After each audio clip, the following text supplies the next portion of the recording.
E bom dia, boa tarde, boa noite! Hoje estou aqui com o engenheiro Henrique Torres. Henrique, você poderia nos contar um pouco sobre a sua história de vida? Bem, me formei em engenharia civil pela Universidade de Juiz de Fora, mas nunca trabalhei como engenheiro civil, logo fiz um mestrado em transportes na PUC, e depois eu fui trabalhar na prefeitura do Rio, quer dizer, trabalhei um tempo na PUC também ainda, depois fui trabalhar na prefeitura do Rio em vários setores de transporte público, com ônibus, na SMPU, depois no Plan Rio, com planejamento de transporte, e depois eu fui fazer um doutorado, comecei o doutorado, fui para a França, fiquei um tempo na França, terminei o doutorado no Brasil, e depois aí entrei na Sete Rio, trabalhei como engenheiro de tráfego na Sete Rio. Por que você optou pelo curso de engenharia? Eu optei meio por falta de opção, mas queria fazer uma coisa na área de ciências exatas, embora eu gostasse também muito na área de ciências humanas. Eu sempre gostei de história e literatura e tal. Mas eu fiz engenharia civil, mas o meu impulso mesmo foi quando eu fiz o mestrado em engenharia de transporte. Foi aí que eu descobri a minha verdadeira vocação, né? Que é trabalhar com transporte urbano. Né? Para mim foi a grande descoberta. Trabalhar com a questão do urbano, realmente com a questão das cidades. A cidade, para mim, é uma coisa que por exemplo, nesse ambiente que a gente está aqui, interessante, você ter a oportunidade de observar as pessoas, pedestres, bicicletas, e como que os prédios funcionam, né? A relação da cidade com as pessoas, isso muito, é muito legal. Eu acho um assunto muito vasto e empolgante para mim. É... Qual o ramo de engenharia em que você atua? É exatamente engenharia de transporte. Meu barato mesmo é engenharia de transporte urbano, de pessoas. Né? Qual é a diferença entre engenharia de transporte e engenharia de tráfego? É, é, hoje em dia, a engenharia de tráfego se tornou uma coisa quase dominante em relação ao transporte. Quase não, é dominante. É um ramo separado e é mais importante do que tratado com mais importância do que engenharia de transporte, porque o importante na cidade hoje em dia, há muito tempo, foi tratar dos carros. E a engenharia de tráfego foi feita para priorizar o movimento de carros, não de pessoas. O certo seria ela ser dependente da engenharia, um ramo dentro da engenharia de transporte, para que cujo objetivo é tratar da mobilidade de pessoas e de cargas, né, de carga urbana, de mercadorias, né? E também não é muito tratado pela engenharia de tráfego. Qual é a relação entre engenharia de tráfego e planejamento urbano? Essa que é legal. Ela deveria, da mesma forma que ela deveria ser submetida ao planejamento de transportes, ela deveria considerar um ramo dentro do planejamento urbano. As três coisas não podem ser separadas: o transporte de pessoas, o tráfego e o urbanismo, planejamento urbano. E hoje em dia, infelizmente, essas coisas são tratadas de forma separada e o que leva ao problema todo que a gente tem de mobilidade. Né? Por exemplo, se as pessoas são obrigadas a morar longe dos locais de trabalho, isso gera um custo muito grande, não só para quem usa o transporte, como para a sociedade como um todo, porque as pessoas perdem muito tempo no transporte. Aqui no Rio, as pessoas levam 3 horas para chegar de casa ao trabalho, e é uma coisa muito estressante, porque o local de moradia é colocado longe, afastado dos locais de trabalho. Né? pessoas não têm como morar perto do trabalho, eles perdem muito tempo e sofrem muito com desconforto. Então, certo seria tratar as coisas de uma forma unificada, né? Transportes e urbanismo, planejamento urbano. Você já publicou livro ou trabalhos na sua área de atuação? Eu fiz a minha tese, eu já fiz vários trabalhos na área de transportes, em congressos, e escrevi uma dissertação e uma tese de doutorado. Né? Livro, propriamente, nunca publiquei, não. Qual é o seu meio de transporte favorito e por quê? Durante muito tempo, eu tinha carro, tive carro durante pouco tempo, eu sempre usei mais transporte público. Bem mais, mesmo tendo carro, usava mais transporte público. E quando eu vendi o carro, eu tinha bicicleta, mas era para passear, né? Mais de lazer. Aí quando eu vendi o carro, fui morar fora, passei a usar. Quando eu morei fora, eu usava o transporte público, basicamente, na França, onde eu morei. E quando eu voltei para o Brasil, eu não tinha mais carro e a bicicleta passou a ser o meio de transporte mais fácil para mim. Né? Eu tinha facilidade de usar a bicicleta na área onde eu moro, trabalhava perto da minha casa, então dava para ir de bicicleta. Então a bicicleta passou a ser o meio de transporte mais importante para mim. Hoje as duas coisas são transporte público e bicicleta, basicamente. São os meios de transporte que eu uso.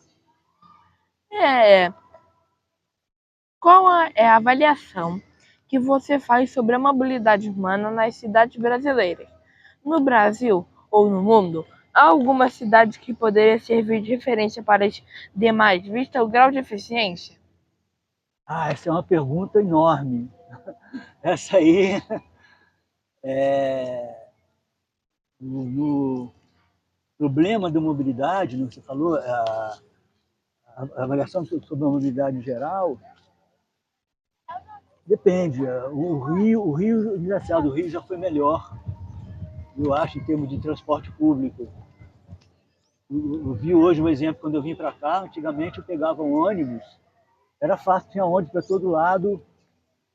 As pessoas diziam que não era racional, que as linhas de ônibus tinham muitos ônibus e demais, mas era fácil, mais fácil para o passageiro se localizar, principalmente na área onde eu moro, onde eu sempre morei, que é a Zona Sul, e vim para a Zona Sul e Centro. Sempre foi relativamente fácil o transporte público. Foi de um tempo para cá, piorou bastante. A qualidade do serviço, a qualidade da informação para o usuário no Rio de Janeiro está muito ruim. E o metrô, você tem um metrô que atende muito pouco, é caro, muito caro. O trem já foi muito barato, o trem e o metrô eram baratos, são caros, são muito caros, as barcas são caras. Então, os modos de transporte de maior capacidade são os mais caros. Isso é inaceitável. Você falando do Rio, né? São Paulo já é diferente, o metrô é mais caro, mais barato e tal. Em outras cidades do Brasil, aqui a tarifa é muito, muito cara do transporte do metrô. E os ônibus, embora a tarifa seja razoável, e o serviço que ele atende é muito precário também. Né? Deu o exemplo, quando eu vim para cá hoje, eu morei porque eu não tem mais ônibus para essa região aqui. Então, eu tive que pegar um ônibus, descer do ônibus, pegar um VLT. E fiquei em 20 minutos no ponto do centro da cidade esperando o VLT. É uma coisa inaceitável, que antigamente tinha um ônibus direto. Então, tudo isso são exemplos de como o transporte público é maltratado aqui no Rio. No Brasil, não conheço bem outras cidades, mas tem alguns exemplos de cidades melhores. Talvez, não pode dizer se é melhor, mas eu acho que falta, acima de tudo, um tratamento unificado de transportes, planejamento urbano, o tráfego tem que ser submetido ao planejamento de transporte. Essa mania de fazer rodovia dentro de cidade, estradas dentro de cidade, isso é um absurdo. Fazer via expressa dentro de uma cidade, isso prejudica o movimento do transporte público e dos pedestres, acima de tudo. Os pedestres têm dificuldade enorme de andar na cidade. Você vê aqui no Rio, um exemplo que eu dou de uma coisa assim horrorosa, sempre passava de onde quando eu ia para o trabalho na Cidade Nova, pegava a linha 426 e passa pela Rua Itapiru. A Rua Itapiru, se você olha no Google, vale a pena olhar, é uma rua que não tem calçada. Como é que pode? Uma rua que não tem calçada. Tem uma nesga de calçada e quando tem um carro parado, duas rodas paradas. Não tem pedestre, não tem que andar na rua. Como é que pode? Isso é um erro básico de mobilidade, que os pedestres que devia ser prioridade na mobilidade não são. Aqui você tem um espaço legal nesse lugar que as pessoas andam com conforto, mas é uma praça. Agora, na cidade, normalmente, as calçadas são muito ruins, são estreitas, são de péssima qualidade. Então, tem que ser feita uma mudança radical de mentalidade. Né? Mentalidade. E até aproveito para falar desse livro aqui, se você quiser mostrar. Esse é um livro escrito por uma jornalista holandesa que saiu agora recentemente, por isso que eu estou acabando de ler. De uma jornalista holandesa feito com um urbanista, ela discutindo a questão do por que o tráfego é tão difícil. Na Holanda se usa muito bicicleta. Então, por que as cidades são tão ruins? Por que as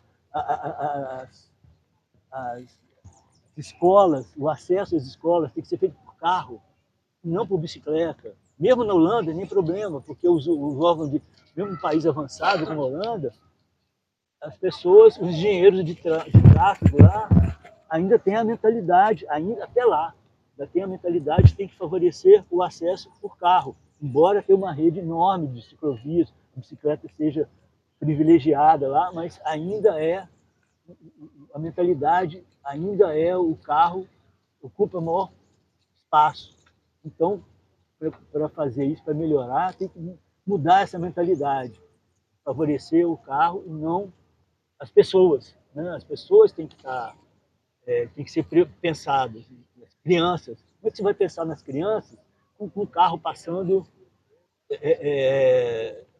As crianças não podem ir para a escola a pé, tem dificuldade, os pais não deixam as crianças ir a pé para a escola. Eu, no meu tempo, quando eu estudei, eu era garoto, eu morava em Juiz de Fora, eu ia para a escola sozinho, ia de transporte público, voltava a pé, 20 minutos da minha escola a pé, pegava o bonde com 9, 10 anos, entendeu? Eu pegava o bonde, pegava o ônibus, ia a pé para casa. Então, era tranquilo, entendeu? As pessoas, os carros respeitavam. Eu jogava bola, morava no bairro, uma rua que era uma das ruas mais importantes do aquele bairro, a gente jogava queimada no meio da rua, quando vinha carro, a gente parava, os carros passavam, os carros paravam com as pessoas. Hoje em dia, impensável uma coisa dessa. Por quê? A gente perdeu a liberdade. As crianças, quando as crianças perdem a liberdade de fazer coisas, que esse livro fala muito bem, alguma coisa está errada. Os carros são mais importantes que as pessoas, mais importantes que as crianças. Não pode. A cidade foi mais pensada para as crianças, ela vai ser muito melhor. E hoje em dia ela foi pensada para segregar as crianças. Pessoas, as crianças principalmente. Então, os pais não deixam as crianças na rua sozinhos, não deixam para a escola sozinhos, não pode brincar, porque é perigoso. Então, é isso que tem que ser repensado. Para mim, a base é essa. Pensar nas pessoas, pensar nas crianças, nas pessoas com deficiência, cadeirantes, não tem como se locomover. Essa pessoa tem que ser prioridade na cidade. Se pensar nisso, você melhora muito a qualidade de vida. Mas tem que mudar muito a mentalidade. Inclusive dos engenheiros de tráfego que não sabem tratar das pessoas, só sabem tratar de carros. Meus colegas, sempre falei, sempre critiquei. Eu acho que sempre briguei muito quando eu trabalhava na Sete Rio. Quero continuar lutando por isso, porque a cidade tem que mudar. Não pode viver com essa mentalidade. Qual a sua visão sobre o carro elétrico se compararmos com os carros que utilizam gasolina? O carro elétrico. O carro elétrico é uma solução de fachada. A questão da crise do aquecimento global, da mudança climática, serviu como primeiro um desafio para a indústria automobilística. Primeiro, a indústria automobilística freou quanto pôde a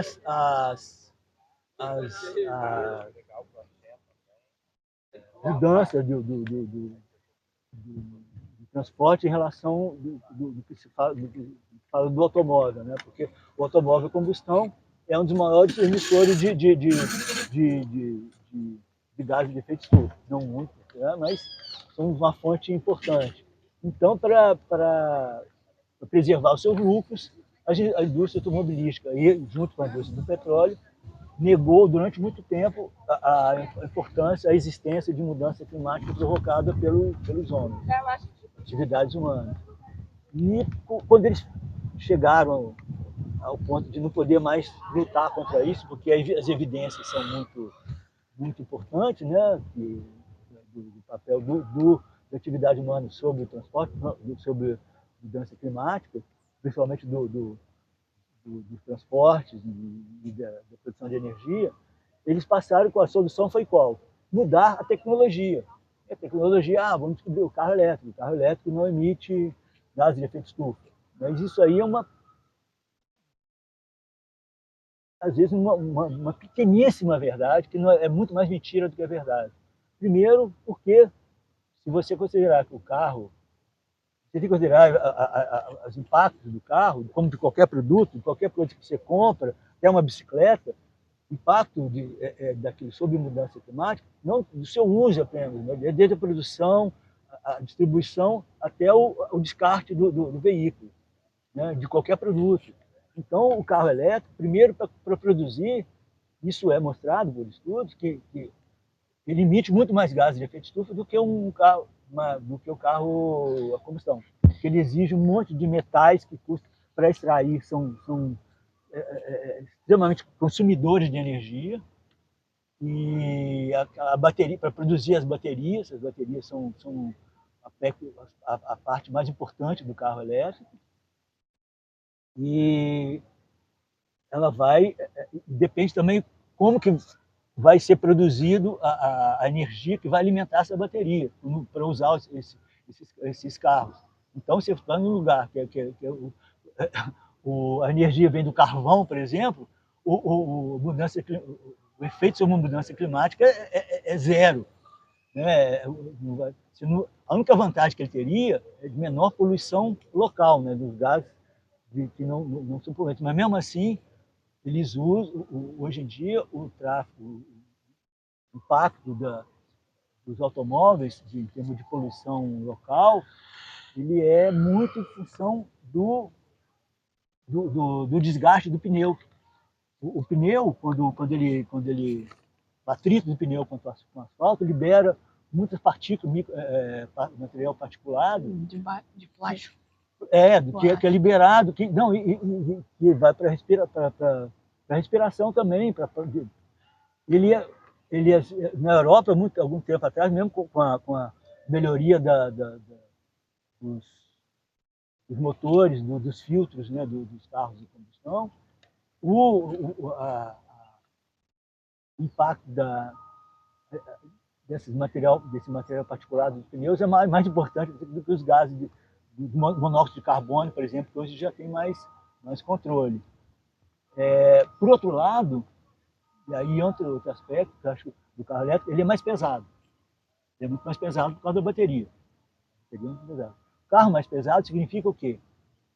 Mais facilitou o pneu. Não. O que significa em relação à segurança do trânsito? O carro mais pesado é mais perigoso. O carro, isso é a lei da física. A pessoa esquece da física. Energia cinética. Energia cinética é igual a massa vezes velocidade ao quadrado sobre 2.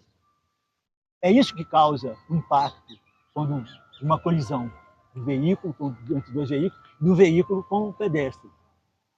Os carros estão mais pesados, então a massa é maior. Então, o mesmo carro combustão, carro elétrico, o carro combustão, o carro elétrico vai ser mais perigoso. E além disso, ele é mais silencioso. Ele é mais silencioso e por isso é mais difícil perceber. Eu estou de bicicleta, eu vejo um carro, eu me guio muito pelo som do ruído dos veículos. Aquilo, para mim, quando você está na bicicleta na rua, você se guia muito pelo ruído, para se proteger. Ontem passou um rapaz com uma moto elétrica pertinho de mim, eu quase me pegou e não percebi, porque ele estava sem barulho nenhum. Isso é muito perigoso. Imagina um carro elétrico de 2 toneladas, um SUV de 3 toneladas. Isso é perigosíssimo. Então, eu tenho muito medo do carro elétrico. E, além de tudo, à medida que hoje o carro elétrico é mais caro do que a aquisição, ele é mais caro que um carro a combustão. Mas o uso dele é mais barato, né? O custo de uso dele é mais barato, não só pelo combustível, como pela manutenção. Ele exige menos manutenção, ele é mais barato. Então, quando a pessoa tem um carro desse, e muitos carros são subsidiados, isso falado também nesse livro, os carros são muito o carro elétrico é subsidiado no mundo todo. Na Noruega, o país que tem mais Tesla no mundo, eles são subsidiados com o dinheiro do petróleo que a Noruega produz. Então, uma hipocrisia isso, né?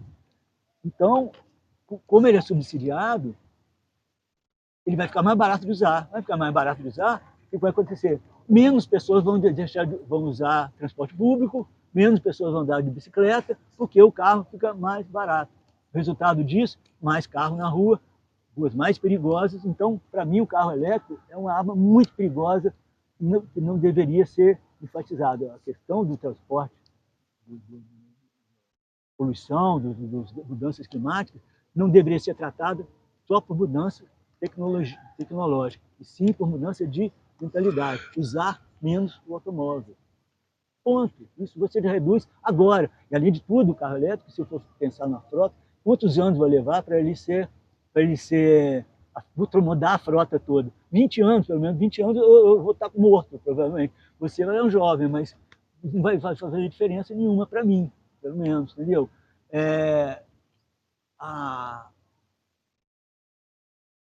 Tem que pensar no hoje. Hoje, a questão do aquecimento é problema de hoje, não é daqui a 20 anos, 30 anos. Entendeu? É para agora. E para mudar agora, tem que mudar o uso dos veículos. Isso você faz rapidinho.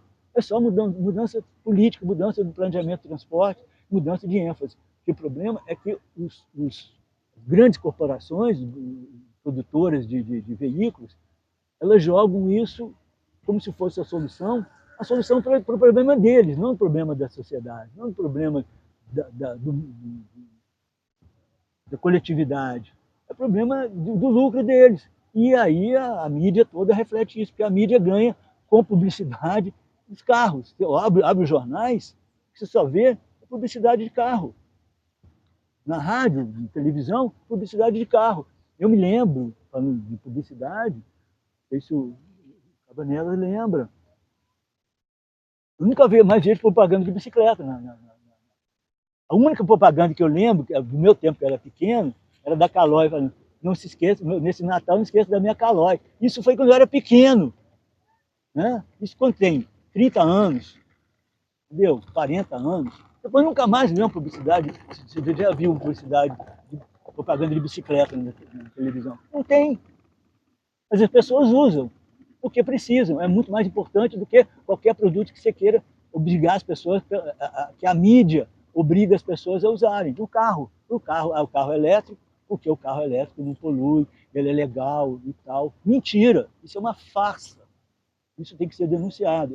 Além de tudo, como eu falei, vai ser mais perigoso. As pessoas têm que pensar na segurança. Segurança de trânsito é veículos menores, mais leves e, acima de tudo, transporte público e bicicleta.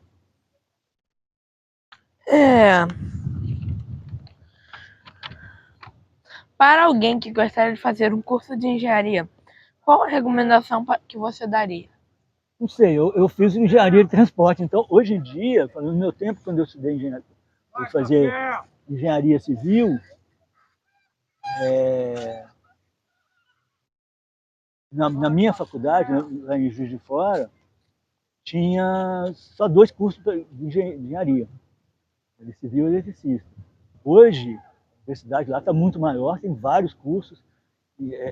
Não, isso não é Juiz de Fora, mas aqui no Rio já tinha mecânica, civil, engenharia de produção, vários ramos. Hoje em dia tem engenharia de alimentos. Engenharia é uma coisa que abrange muito mais coisa do que o que eu estudei, do que eu, no meu tempo tinha. Então, hoje em dia, engenharia tem um ramo, você pode trabalhar muito na interface da engenharia com a economia. Engenharia de produção tem muito isso, que é interessante.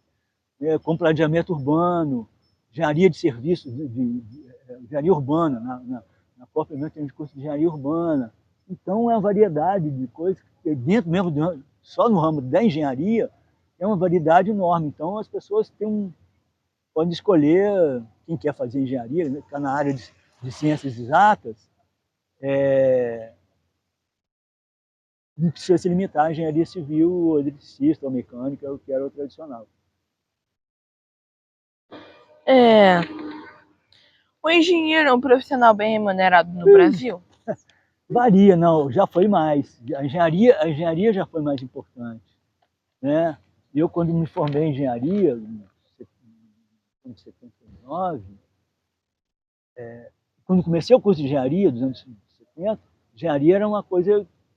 O engenheiro era bem remunerado, mas veio uma crise. A gente estava numa crise econômica forte. Quando eu me formei, fiquei muito tempo desempregado, porque já não tinha muito emprego para engenheiro, muito trabalho. Então, de lá para cá, foi diminuindo a remuneração. Tem certas áreas que não. Hoje tem, por exemplo, a parte de informática, de engenharia que trabalha com computação, que tem uma remuneração melhor e outros, mas, de modo geral, se comparando com outras profissões, é difícil, eu não tenho os dados, mas já foi mais valorizada a profissão de engenheiro. Tanto que a gente, no sindicato de engenheiros, a gente tem sempre brigado para conseguir o salário mínimo profissional, e a gente é a maior dificuldade para conseguir. Considerações finais. Bem, considerações, eu acho que é isso que eu falei. A gente tem que trabalhar com cidades melhores, tentar fazer cidades melhores.